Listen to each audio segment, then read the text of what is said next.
José Ángel, has abordado varios temas que me gustaría profundizar.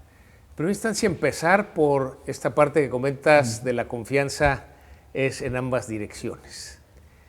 Y ahí compartirte que en Coparmex hicimos un ejercicio después de analizar un documento que se llama Manifiesto México, con el cual dialogamos con los entonces candidatos a la presidencia de la República en el 2018, en donde poníamos desde Coparmex, desde los organismos empresariales, desde la sociedad, ¿qué les pedíamos a estos candidatos? Desde luego, en cuestiones de Estado de Derecho, educación de calidad, un entorno de confianza para las inversiones, desde luego un entorno de salud para todos los mexicanos, en que hubiera medicamentos para todos, pensiones para los que se jubilan.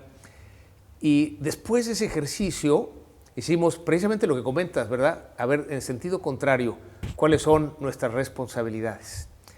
Hicimos un documento que se llama el Compromiso Social Empresarial. Nos dijimos, en cada uno de estos temas, ¿a qué nos comprometemos?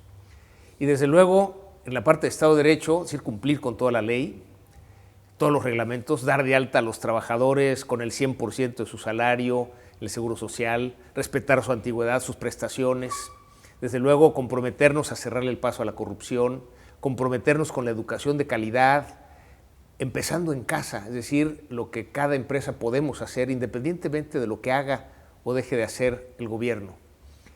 Esa es un poco la propuesta que hemos dado. No podemos nada más exigirle al gobierno, es decir, también qué nos corresponde a nosotros como empresa, como emprendedores, para lograr este desarrollo conjunto. Y ahí abordo un segundo elemento que comentaste, hay que escuchar.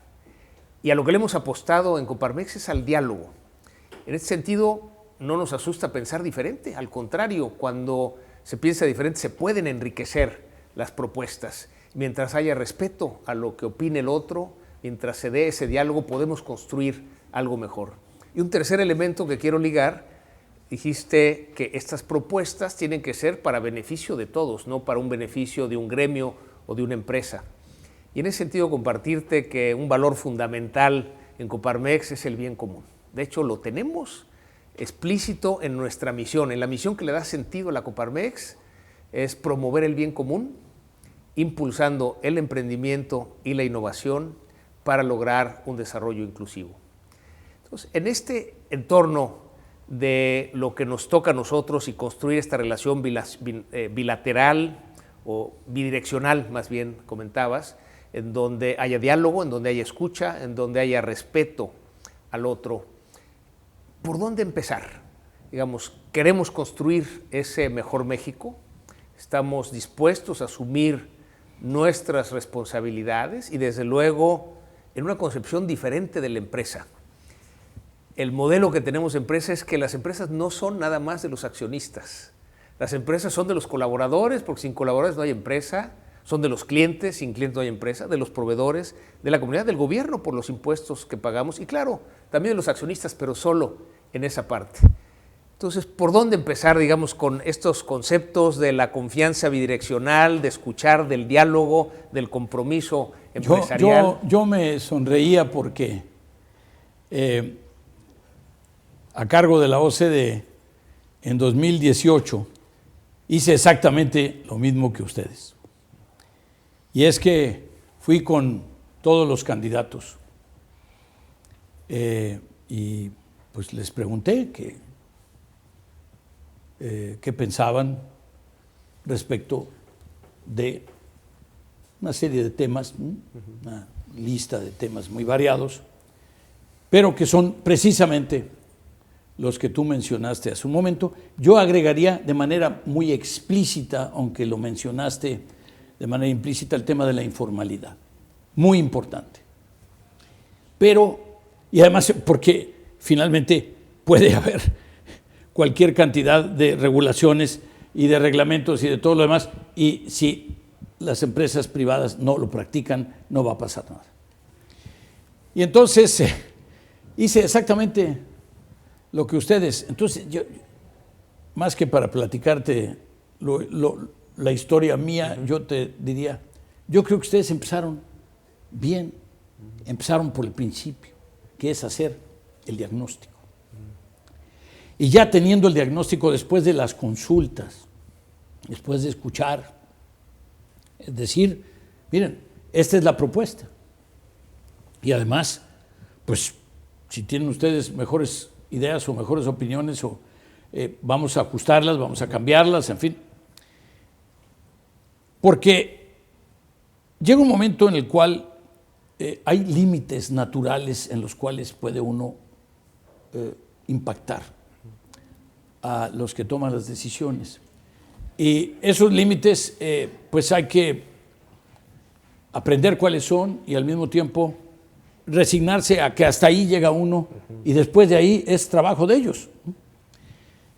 Porque la tarea de proponer, por ejemplo, legislación, bueno, pues ya es derivado de todos los elementos que uno entrega. El gobierno propone legislación. El Congreso puede proponer legislación. Es más difícil desde la sociedad civil proponer porque le tiene uno que pasar por el filtro previo, ¿no?, del gobierno o del propio Congreso. Claro. Quizá falta también que trabajemos más con el Congreso, porque siempre nos da la impresión y tenemos pues la convicción quizá de que trabajando con el gobierno ya en ese momento domina uno el tema del Congreso. Sin embargo, en México, como vimos en las elecciones de hace poco, cada vez hay más fragmentación, cada vez hay más diversidad de puntos de vista políticos, cada vez más hay más partidos, hay inclusive dentro de los partidos hay facciones y fracciones. Entonces, hay que trabajarle mucho y hacer casi un frente, igual que el que hace uno con el gobierno, trabajar con los parlamentarios. Okay. Por supuesto con la opinión pública, porque hoy la opinión pública es tan importante como lo pueden ser cualquiera de las otras fuentes de legislación o de regulación. Pero yo te diría que ese es el camino y al mismo tiempo que habría que agregarle un elemento que es la perseverancia. Y es que no hay que aflojarle. No hay que aflojarle. Los gobiernos, y eso yo te lo puedo decir por experiencia propia, yo estuve más de 30 años en el gobierno mexicano, en diferentes niveles, desde ser chícharo hasta ser secretario de Relaciones Exteriores o de Hacienda. Y la verdad es que pues no siempre estamos en posibilidades de absorber o de adoptar las proposiciones, las propuestas de los grupos, ya sea de los gremios, de la sociedad civil, etcétera, de las asociaciones, de las confederaciones, como es el caso de Coparmex, y no siempre somos receptivos, por razones ideológicas o por razones políticas, o simplemente porque no siempre tenemos la apertura o la sensibilidad. Y la verdad es que se necesitan gobernantes muy sabios y legisladores muy sabios para estar absorbiendo todo esto. Hay una enorme profusión, multiplicación de propuestas y de ideas, pero instituciones como Coparmex tienen que ser parte del diálogo, con el gobierno, ciertamente, pero también con el Congreso y con otros órganos de la sociedad civil que quizá tienen menos poder, menos peso y al mismo tiempo tienen menos eco a sus propuestas. Y entonces ustedes se tienen que volver también multiplicadores, ¿no? Es decir, que se vuelvan un filtro para que no todas las ideas son de la misma calidad, no todas las ideas ni siquiera son buenas, claro. Pero algunas sí, y entonces tienen su propio sistema, pero además que se vuelvan a base de escuchar y de filtrar, que se vuelvan también unos magnificadores de la voz de otros grupos. Yo creo que hicieron lo correcto, yo creo que el camino es el adecuado, pero insisto, hay que perseverar. ¿Por qué? Porque si ustedes sienten o creen que esas 20 ideas y luego las 50 ideas y luego no están recibiendo suficiente eco, pues lo que hay que hacer es quizá elevar el tono, elevar la voz y decir, perdón, a lo mejor no fui claro, a lo mejor no pude llegar, pero yo lo que quisiera es insistir. Tenemos esto, es una demanda que hemos recogido, no está satisfecha, es algo que además tendría un impacto positivo, es algo que ayudaría a la calidad de los servicios públicos, etcétera. Cualquiera que sea el argumento.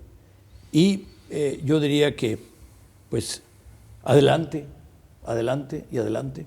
Sí. Perseverar y con una gran convicción.